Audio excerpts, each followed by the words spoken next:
Gusto ko, hirap na hirap si Ophelia. Ang sabi ko sa mga tao ko, huwag nilang tigilan. Baliwin nila kung kaya. Ophelia, I'm sorry. Hindi man lang kita nailigtas. Hindi mo naisipin yun. Hindi naman natuloy yung masamang balak nila sa akin, di ba? Isa pa, dumating naman si Leandro eh. Yun ang kinasasama ng loob ko eh. Si Leandro pa ang nakapagtanggol sa'yo. Hindi ako. Hello? Ano, kamusta si Ophelia? Nakataka si Ophelia. Palpak ka talaga! Kailan ka magagawa ng tama, ha? Leandro, buti na lang dumating ka. Kahit na ang dami natin naging away noon, palagi ka pa rin nandyan para sa akin. Huwag ka mag-aalala. Basta't kaya kitang protektahan, gagawin ko. So ano, maghihiganti ka? O maghihintay ka pa na maging success yung plano nyo ni Digoy? Nay, isang taon na ako nag-aantay sa Bilibid. Hanggang ngayon ba mag-aantay pa rin ako? Wala nang ganti-ganti. Kunin ko ng anak ko. Kailan ka ba aalis sa bahay na to? Hindi mo ba asikasuhin yung kasal ni Andrew? Pagkatapos iligtas ni Leandro ang buhay ko, paano pa kayo ako makakapagpasalamat? Eh, naaalila ka na nga dito eh. Hindi pa ba sapat yun? Umamin ka nga sa akin. May gusto ka ba kay Leandro? Hindi ho. Mahal ko si Andrew eh. Siya naman talaga gusto ko. Dapat lang, dahil ikakasal na kayo. Pauwiin mo na si Ophelia. Hindi maganda nakatira sa bahay ng ibang tao. Hindi maganda sa isang babae na nakatira sa bahay ng lalaki. Hindi natin alam kung ano nangyayari sa kanila doon sa loob. Hindi niya po ako lulukuhin. May tiwala po ako sa kanya. Mahal po ako ni Ophelia. Padala naman ng pagkain sa kwarto. Oo, sige ako ba? Are! Oo. Hindi kasi nag-iingat. Wala ko yan. Leandro! Sige, bitaw mo na. Kaya ko na yan. Okay, wala to. Ophelia, gusto ko lang magpasalamat sa'yo. Hindi ka nagsasawa sa pag-aalaga kay Bessie. Nangako ko sa'yo, hindi ako mag-asawang alagaan. Kayo ni Bessie.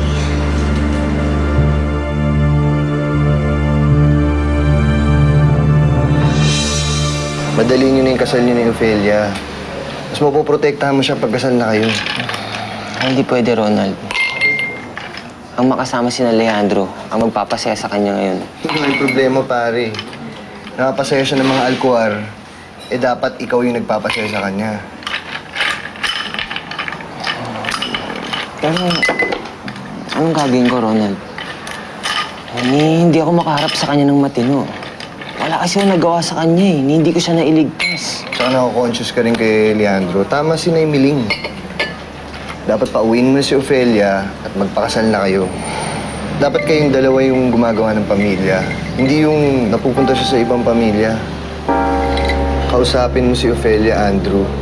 Baka naman makinig siya sa'yo na ikaw na lang yung pagsilbihin niya imbis na yung mga alkuwar.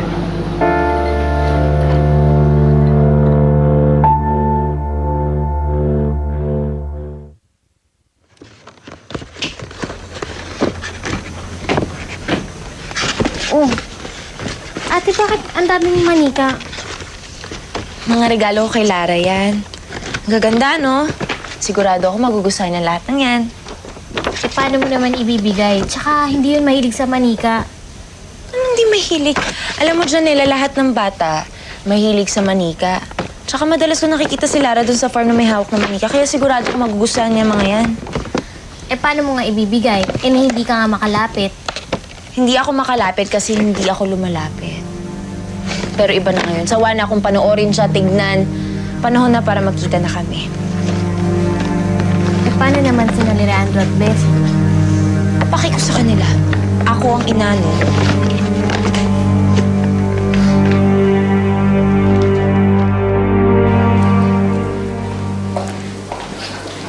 Andrew, anong ginagawa mo dito?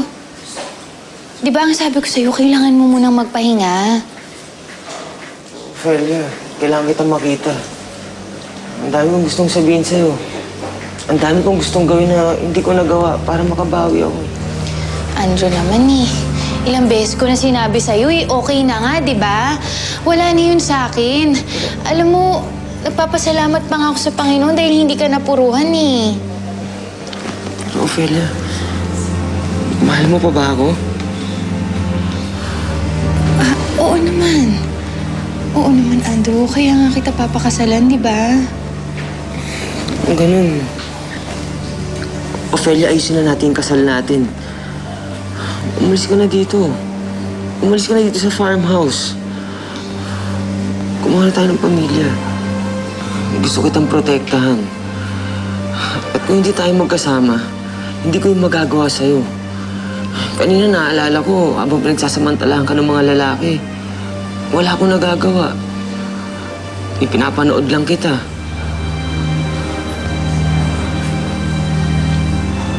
Kaya umalis ka na dito. Please. Halika na.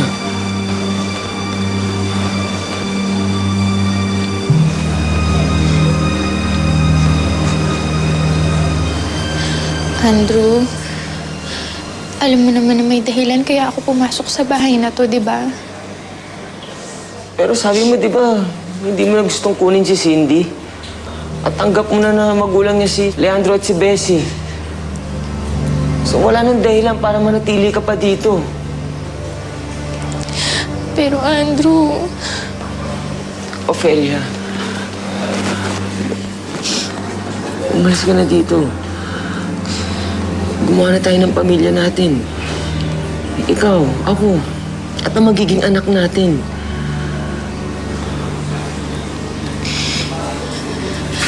Andrew, alam mo, gusto ko naman magkaroon ng pamilya. Pakakasalan naman kita. Pero hindi ko na talaga kaya iwanan si Cindy ngayon. Alam mo naman kung gaano ko gusto na kausapin ako ng anak ko, di ba? Alam mo naman na gusto ko na maging okay kami. Ngayon pa ba ako aalis? Pagbigyan mo na ako, Andrew. Hayaan mo na muna ako dito para makasama ko na muna si Cindy.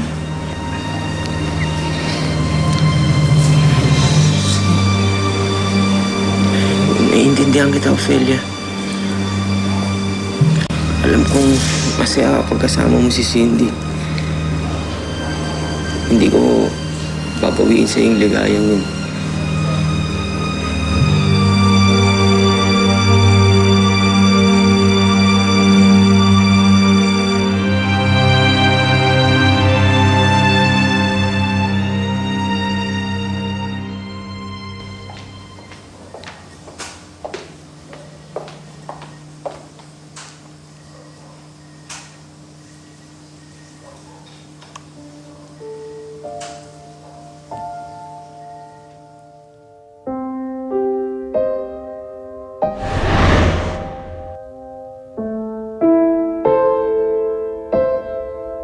Wala namang ibang biniwato sa akin si Leandro kundi puro kabutihan. Tinanggap niya ako dito sa bahay. Pagkatapos, pinagkatiwalaan niya ako ulit. Di pa doon natapos yun. Niligtas pa niya yung buhay ko. Umamin ka nga sa akin. May gusto ka ba kay Leandro?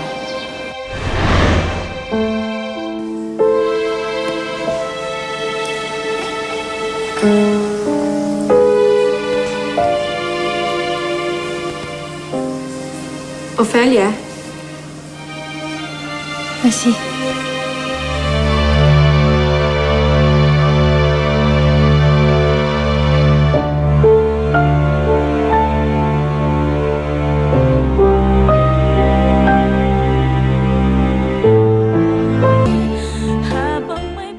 Is everything okay? Naalala ko kasi yung nangyari. Hindi ako makatulog. Ophelia, alam ko namang hindi madali yung nangyari. Pero subukan mo pa rin magpahinga. Hindi naman makakatulong kung magpupuyat ka lang. Ikaw, bakit gising ka pa? Iniisip mo ba yung sinabi ng doktor? Oo. Nag-iisip ako ng paraan kung paano mapapabilis yung paggaling ko. Pakiramdam ko kasi nahihirapan na si Leandro eh. Siya na lang palagi yung gumagawa ng lahat para sa akin. Pakiramdam ko, nagiging pabigat na ako sa kanya.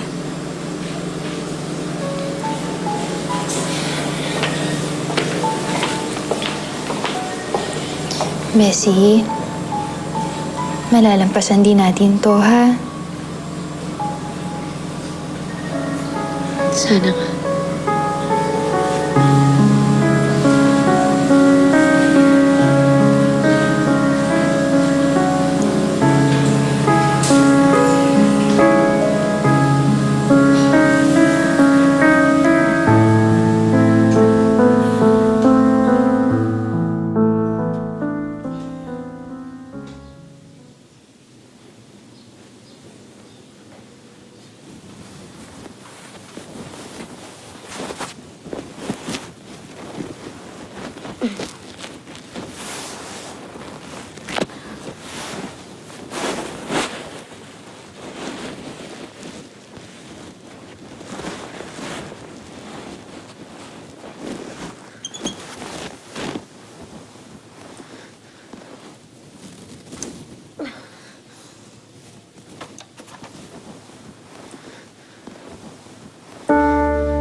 Bessie!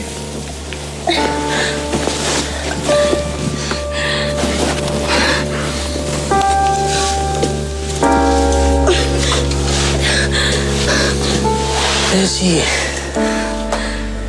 di ba sinabi ko naman sa'yo, huwag mo munang pilitin? You're not ready for that. You're not ready to walk. Lalo mong pilitin, lalo ka lang masasaktan. Naiintindihan mo ba yung sinabi ko sa'yo? Leandro, I'm sorry. Gusto ko lang sanang magluto ng breakfast para sa iyo ni Cindy. Gusto ko lang sanang gawin yung mga bagay na ginagawa ko noon. Bago ko napilayan. I just want to be a good wife to you. You're a good wife to me. Basta tandaan mo lang laging sinasabi ko sa'yo, di ba gigisingin mo ako para alalayan kita? Para hindi ka na mahulog pa. Kita mo na, na-aksidente ka. Paano kung wala ako sa tabi mo? Sino aalalay sa'yo? So wake me up. For the longest time, naalagaan mo ko. It's about time na ako naman ang mag-alaga sa'yo. Sabi ng mga polis, mukhang malabo na daw yung kaso natin. Kahit may mga artist sketch, wala pa daw nagre-report dun sa mga lalaking umarang sa atin isang gabi. Andrew, huwag mo nang masyado intindihin yun. Hayaan mo na lang ang mga pulis doon. Isipin mo na lang, mabuti na lang at hindi tayo napuruhan dalawa. Hindi na tuloy yung masamang balak nila sa atin. Kamusta nga pala yung mga sugat mo? Ito, medyo okay na. Gumagaling na ako. Andrew, naisip ko lang, kung magpakasal na kaya tayo kagad? Ophelia? Kasi di ba hindi naman kailangan sa simbahan tayo makasal eh. Kahit naman Wes, okay lang. Kahit hindi bongga yung handaan. Basta makasal lang tayo kagad.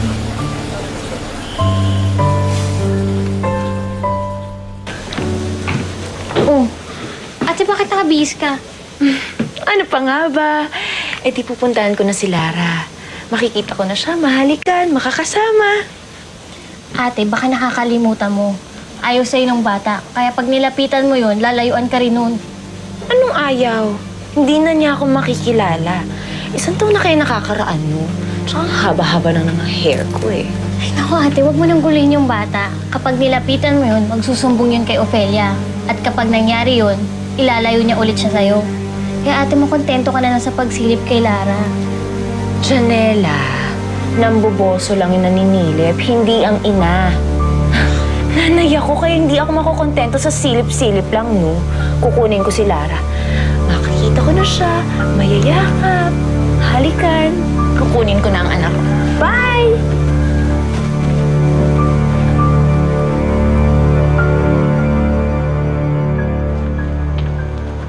Uy, Cindy! Uy, bawal ka lumabas. Baka magalit yan mami mo pagka nalaman pinayagan kita dyan eh. I'm so bored. Wala akong magawa. And wala namang tao dito eh.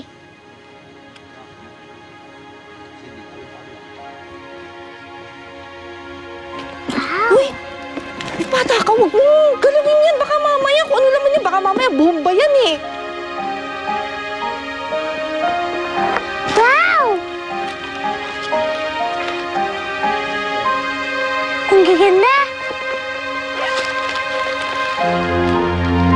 Ano? Ganda nga. Sino naman kaya nag-iwan yan dito? See? Hindi naman to nakakatakot eh. It's just a doll. Magagandang doll.